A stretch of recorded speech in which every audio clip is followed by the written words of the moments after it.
Do you think you need to change your complete eating lifestyle just to start getting healthy? Hey, Jason here. If you've been watching the channel, I've been going around Josie showing you how beautiful it is. Also, I've been doing something new. I've been showing you different ways to create content. And the main reason for that is because I personally believe in this time in 2023, everyone needs to focus on a personal brand.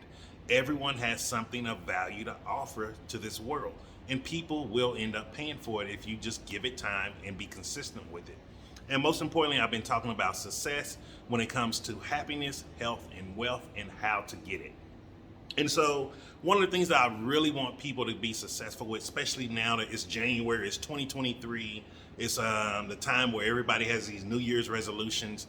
And the sad truth is, 80% to 90% of those people are not going to hit their resolution. Starting next month, they're going to quit.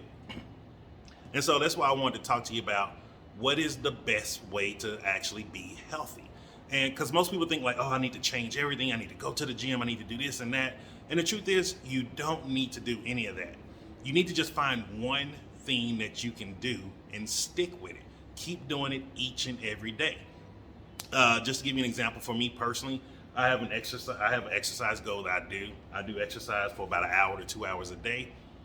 But the main thing that got me back into exercising after everything that happened, dealing with the depression and everything, I was jump roping. Is it even around here? Yeah, I don't think you can see it back there hanging. It's 1 pound jump rope, and I committed to only doing 1,000 skips every day. I'm now on, today was day 23, so I've done 23,000 skips with a 1 pound jump rope. And I'm going to keep doing it most likely for the rest of this year. Just go ahead and do it for 365 days and see what kind of results will I get. And this is the same way you should approach your health also. Find one thing that you can stick to. Let's say if you want to do something around food, then find one healthy meal that you know you can just go to and eat all the time. And it may sound weird, but this is going to make it easier for you because you're going to get the little levels of success. And this is just something that I believe in after seeing, looking back at my journey. How did I go from 600 plus pounds, pretty much dying on so many pills, pretty much was just useless in life because I couldn't do much of anything. I'm just being honest with you, to where I am today. And it was me building on little blocks of success. And because I started getting those little bitty blocks of success, those little moments, it started catapulting me to the bigger moments. And that's the same way you have to approach it. Most of the times we've been taught, oh, you just need to get to the end goal. It's not about the end goal. You need to look at everything in between. So let's say if you're someone who's overweight, start looking at, are you breathing better? Can you walk up a flight of stairs easier? Can you just move? Are your clothes fitting better? Don't even use a scale. It's funny because, speaking of scale, if you've seen some of my videos, I have that scale that's sitting over there. I stopped using it because I shit you not, the scale would not move. The numbers would not change. But my clothes kept getting smaller, and I was like, you know what? I don't know why in the hell I bought a scale. Like, I knew a long time ago to stop using scales. So like, don't use a scale. Don't depend on something like that. Use something that's more tangible, that's in your control, meaning you are the only person that can stop you from doing it. So if it's an eating thing, when I first started, mashed potatoes was my go-to. I'm a big starch eater. I love potatoes. I love rice. And so that's how I was really getting into my plant-based meals. I was just eating heavy on potatoes and then throw in some greens, throw in a little bit of this and that. And then from there, I started seeing like, I was like, hey, give me more greens, give me more corn, give me more carrots. And then I started cutting back on the potatoes after a few months. And that's one of the things that you'll start seeing too.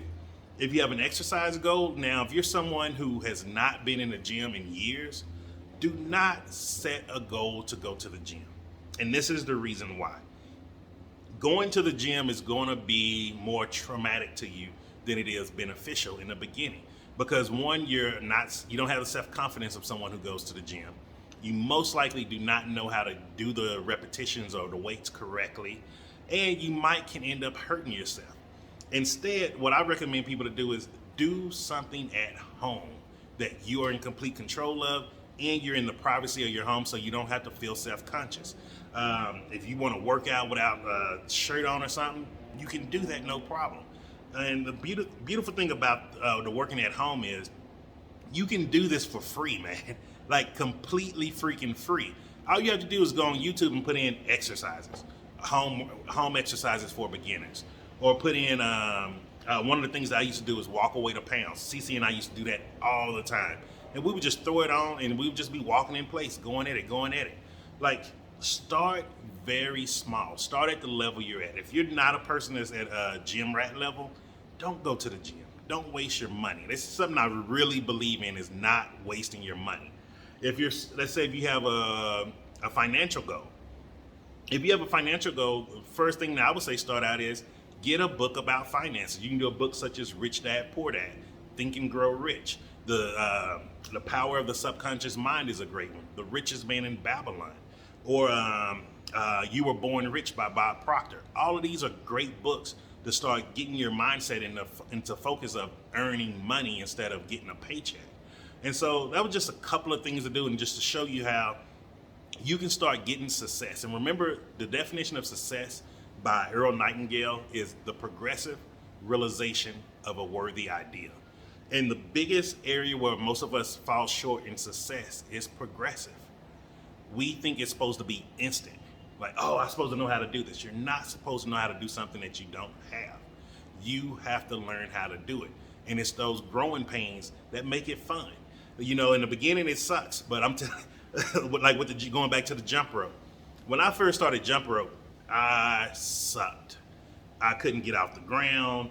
I kept hitting my legs. I had welts all over my legs and stuff. Looked like I was getting beat.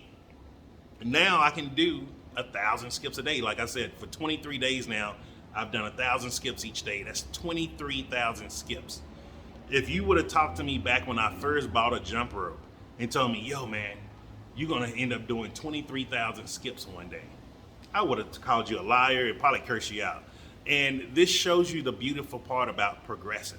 The biggest part of success where we keep falling short is being the progressive part. And so you wanna be progressive in your journey, not focus on just the end goal, and enjoy the ride there. So I hope you got some value from this. Hit that like button, share it if you know someone who could use this information, and I will talk to you tomorrow.